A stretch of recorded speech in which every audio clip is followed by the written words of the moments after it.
నమస్తే. ఈ విశ్లేషణకు స్వాగతం. ఈరోజు మనం ఒక అద్భుతమైన, ఎప్పటికీ ఛేదించలేని రహస్యం గురించి మాట్లాడుకోబోతున్నాం. అదే మన కైలాస పర్వతం. చారిత్రక, భౌగోళిక, అలాగే పౌరాణిక కోణాల నుంచి చూసినప్పుడు అసలు ఈ పర్వతాన్ని ఎందుకు ఎవరూ జయించలేకపోయారు అనే ఈ అంతుచిక్కని మిస్టరీని మనం లోతుగా విశ్లేషిద్దాం. పదండి, ఆలస్యం చేయకుండా మొదలుపెడదాం. ఒక్కసారి ఆలోచించండి. ప్రపంచంలోనే అత్యంత ఎత్తైన మౌంట్ ఎవరెస్ట్ని ఇప్పటికే 7,000 మందికి పైగా ఎక్కేశారు. కానీ ఎవరెస్ట్ కన్నా దాదాపు 2,200 మీటర్లు తక్కువ ఎత్తున్న కైలాస పర్వతాన్ని మాత్రం ఆధునిక పర్వతారోహకులు ఎందుకు జయించలేకపోయారు? వినడానికి ఆశ్చర్యంగా ఉంది కదూ! భౌతికంగా పెద్ద కష్టంగా కనిపించని ఈ పర్వతం అంచులను కూడా ఇప్పటివరకు ఎవ్వరూ తాకలేకపోయారు. పురాణాల ప్రకారం చూస్తే ఒకే ఒక్క ప్రాచీన సన్యాసి మాత్రమే దీని సాధించగలిగారు. అసలు ఆ పర్వతంలో దాగి ఉన్న ఆ అదృశ్య శక్తి ఏంటి? ఈ అన్వేషణను మనం ఒక క్రమపద్ధతిలో చూద్దాం. ప్రధానంగా 6 అంశాలను పరిశీలిద్దాం. అవేంటంటే 1 చారిత్రక నేపథ్యం, 2 కవల సరోవరాలు, 3 భౌతిక రహస్యాలు, 4 విఫలమైన యాత్రలు, 5 నీడలు మరియు ఉపగ్రహాలు, 6 భూగర్భ నగరం. ముందుగా మొదటి అంశం చారిత్రక నేపథ్యం, అక్కడ జరిగిన సంఘర్షణ, నియంత్రణ గురించి చూద్దాం. 1962 నాటి చైనా-భారత్ యుద్ధం గురించి మనందరికీ తెలిసిందే. ఆ సమయంలో కైలాస పర్వతంతో సహా సుమారు 72,000 చదరపు మైళ్ల భూభాగం చైనా నియంత్రణలోకి వెళ్లిపోయింది. ఇక్కడ ఒక ఆసక్తికరమైన చారిత్రక సంఘటన ఉంది. ఆ సమయంలో భారత పార్లమెంటులో వాడివేడి చర్చ జరిగింది. అప్పటి ప్రధాని జవహర్లాల్ నెహ్రూ గారు పోయిన ఆ భూభాగం ఒక బంజరు భూమి అని, అక్కడ గడ్డిగూడ మొలవదని వ్యాఖ్యానించారు. దానికి స్పందించిన మహావీర్ త్యాగి అనే నాయకుడు వెంటనే తన బట్టతలను చూపిస్తూ, ఇక్కడ కూడా ఏదీ పెరగదు, అలాగని మన శరీరం నుంచి దీన్ని వేరు చేయగలమా అని ప్రశ్నించారట. నాటి రాజకీయ, భావోద్వేగ పరిస్థితికి ఇదొక అద్దం పడుతుంది. ఇక భౌగోళిక వాస్తవాలకు వస్తే కైలాస పర్వతం ఎత్తు 6,718 మీటర్లు. కాని ఇది కేవలం ఒక రాతి పర్వతం కాదు సుమా. హిందూ, బౌద్ధ, జైన మరియు బోన్ ఇలా 4 ప్రధాన మతాలకు ఇది సాక్షాత్తు విశ్వానికి కేంద్ర బిందువు, అత్యంత పవిత్రమైన ఆధ్యాత్మిక ప్రదేశం. ఇక రెండో అంశానికి వద్దాం, కవల సరోవరాలు. వీటి విభిన్న లక్షణాల గురించి ఇప్పుడు మాట్లాడుకుందాం. పర్వతం పాదాల దగ్గరున్న ఈ 2 సరోవరాలు విజ్ఞానశాస్త్రానికే పెద్ద పజిల్ లాంటివి. ఒకటేమో మానస సరోవరం. ఇది స్వచ్ఛమైన మంచినీరు, చాలా ప్రశాంతంగా ఉంటుంది. సూర్యుడి ఆకారంలో ఉండి సానుకూల శక్తికి ప్రతీకగా నిలుస్తుంది. ఇంకో ఆశ్చర్యకరమైన విషయమేంటంటే -డిగ్రీల చలిలో కూడా ఈ నీరు గడ్డకట్టదు. ఇక దానికి కొద్ది దూరంలోనే ఉండే రాక్షస సరోవరం. పేరుకు తగ్గట్టే దీని లక్షణాలుంటాయి. ఎప్పుడూ అల్లకల్లోలంగా, ఎలాంటి ప్రాణికోటి లేకుండా అత్యంత ఉప్పగా ఉంటుంది. పురాణాల ప్రకారం ఇది రావణాసురుడి ప్రతికూల శక్తితో ముడిపడి ఉంది. పక్కపక్కనే ఒకే వాతావరణంలో ఉండి ఇలాంటి విరుద్ధమైన లక్షణాలు కలిగి ఉండటం నిజంగా అద్భుతం కదూ! సరే, ఇప్పుడు మూడో అంశంలోకి వెళ్దాం. అవే ఇప్పటికీ ఛేదించలేని భౌతిక మరియు భౌగోళిక రహస్యాలు. ఇక్కడ ఒక అద్భుతమైన లెక్కదాగుంది. భౌగోళిక కొలతల ప్రకారం కైలాస పర్వతం ప్రసిద్ధ స్టోన్హెంజ్ నుండి, అలాగే ఉత్తర ధ్రువం నుండి ఖచ్చితంగా 6,666 కిలోమీటర్ల దూరంలో ఉంటుంది.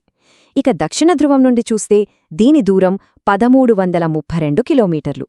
ఈ పర్ఫెక్ట్ భౌగోళిక అమరిక ఒక ఎత్తైతే, పర్వతం చుట్టూ వినిపించే ఓం లేదా డమ్మురుకనాదాలు, అప్పుడప్పుడు ఆకాశంలో విమానం వెళ్తున్నట్లు వచ్చే శబ్దాలు, ఇవన్నీ చూస్తుంటే ఇది కేవలం ప్రకృతి సిద్ధంగా ఏర్పడిన పర్వతం మాత్రమే కాదు, ఖచ్చితంగా ఏదో విశ్వశక్తి కేంద్రం అనిపిస్తుంది. దీనికి సంబంధించి 1999లో డాక్టర్ ఎర్నెస్ట్ ముల్దాషెవ్ నేతృత్వంలో ఒక రష్యన్ బృందం ఇక్కడికి వచ్చింది. వాళ్లు చెప్పిన విషయాలు వింటే నిజంగా షాక్ అవుతాం. పర్వతం అనేది ఒక ప్రాచీన కాలం నాటి మానవ నిర్మిత పిరమిడ్ అని వాళ్లు అభివర్ణించారు. రాత్రివేళ పర్వతం లోపల్నుంచి ఎవరో మాట్లాడుకుంటున్నట్లు గుసగుసలు, రాళ్లు పడుతున్న శబ్దాలు విన్నారట. అన్నింటికన్నా భయానకమైన విషయమేంటంటే, అసలు నమ్మలేం, అక్కడ కాలం చాలా వేగంగా గడుస్తుందట. కేవలం 2 రోజుల్లోనే వాళ్ల బృందం సభ్యుల జుట్టు, గోళ్లు విపరీతంగా పెరిగిపోయాయి. ఇంకో చేదు నిజమేంటంటే, ఈ వేగవంతమైన వృద్ధాప్యం వల్ల ఏకంగా 1 ఏడాదిలోపే ఒక సైబీరియన్ పర్వతారోహకుడు మరణించాడు. ఈ షాకింగ్ విషయాలు 2004లో ఐక్యరాజ్య సమితి స్పెషల్ మ్యాగజిన్లో కూడా అఫీషియల్గా ప్రచురితమయ్యాయి. అంతేకాదు రాత్రివేళల్లో ఆకాశంలో పర్వతంపై 7 రంగుల కాంతులు కనిపిస్తాయని స్థానికులు చెబుతూ ఉంటారు. నాసా దీన్ని ఆ ప్రాంతంలో ఉండే అయస్కాంత శక్తుల ప్రభావమని చెప్పినా అది ఖచ్చితంగా ఏంటనేది ఎవరికీ తెలీదు. అలాగే మంచు మనిషిగా పిలిచే యతి సంచారం కూడా ఇక్కడుండని సుమారు 30 మంది శాస్త్రవేత్తలు చాలా సీరియస్గా చర్చించారు. కాని నేటికీ ఎలాంటి భౌతిక ఆధారాలు దొరకలేదు. మరికొన్ని ఆశ్చర్యకరమైన విశేషాలు మన 4వ అంశం విఫలమైన యాత్రలలో చూద్దాం. గతంలో జరిగిన యాత్రల గురించి చూస్తే రష్యన్ అధిరోహకుడు సెర్గీ సిస్టోవ్ అంచువరకు వెళ్లిన వెంటనే ఆకస్మికంగా గుండెదడ పెరిగిపోయి శక్తిని మొత్తం కోల్పోయినట్లు ఫీలై వెనక్కి వచ్చేశాడు. ప్రపంచంలోని 14 అత్యున్నత శిఖరాలను ఎక్కిన దిగ్గజం ఇటలీకి చెందిన రెయిన్హోల్డ్ మెస్నార్ అయితే ఆ పర్వత దైవిక శక్తిని గౌరవించి అసలు దాన్ని ఎక్కడానికే నిరాకరించారు. చైనా వాళ్లు అడిగినా ఒప్పుకోలేదు. 2001లో ఒక స్పానిష్ బృందం వెళ్ళింది. కాని వాళ్లు కనీసం అక్కడ ఒక రాయిని కూడా తాకలేకపోయారు. ఆ దెబ్బతో చైనా దీనిపై పూర్తిగా శాశ్వత నిషేధం విధించింది. ఇక్కడ అత్యంత ఆసక్తికరమైన విషయమేమిటంటే కేవలం 11వ శతాబ్దానికి చెందిన మిలారెప అనే బౌద్ధ సన్యాసి మాత్రమే తన గాఢమైన యోగా ధ్యానం ద్వారా ఆ శిఖరాన్ని చేరుకున్నారని చరిత్ర చెప్తోంది. అంటే ఇక్కడ భౌతిక బలం ఏమాత్రం పనిచేయదన్నమాట. మనుషులు ఎక్కలేకపోవడంతో ఒకసారి చైనా ప్రభుత్వం ఏకంగా ఒక హెలికాప్టర్ ద్వారా శిఖరాన్ని సర్వే చేయడానికి ట్రై చేసింది. అప్పుడేం జరిగిందో తెలుసా? హెలికాప్టర్ పైకి వెళ్లగానే వాతావరణం భయంకరంగా మారిపోయి మెరుపులు మొదలయ్యాయి.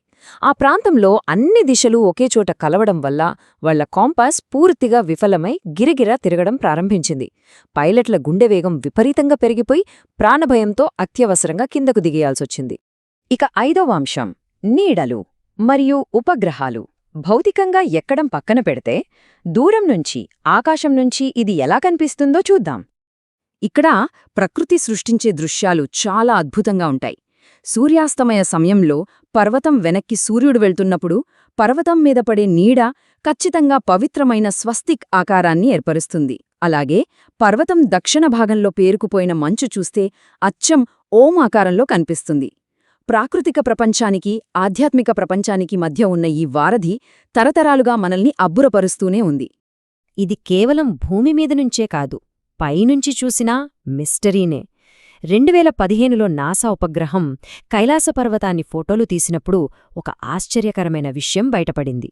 ఆ శాటిలైట్ ఇమేజెస్లో పర్వతంపై ఒక భారీ ఆకారం సాక్షాత్తు పరమశివుడు ధ్యానముద్రలో కూర్చున్నట్లుగా కనిపించింది.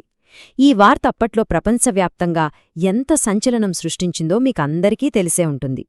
చివరగా మన 6వ అంశం భూగర్భం నగరం. బహుశా ఈ విశ్లేషణలో ఇదే అత్యంత రహస్యమైన ఆసక్తికరమైన విషయం.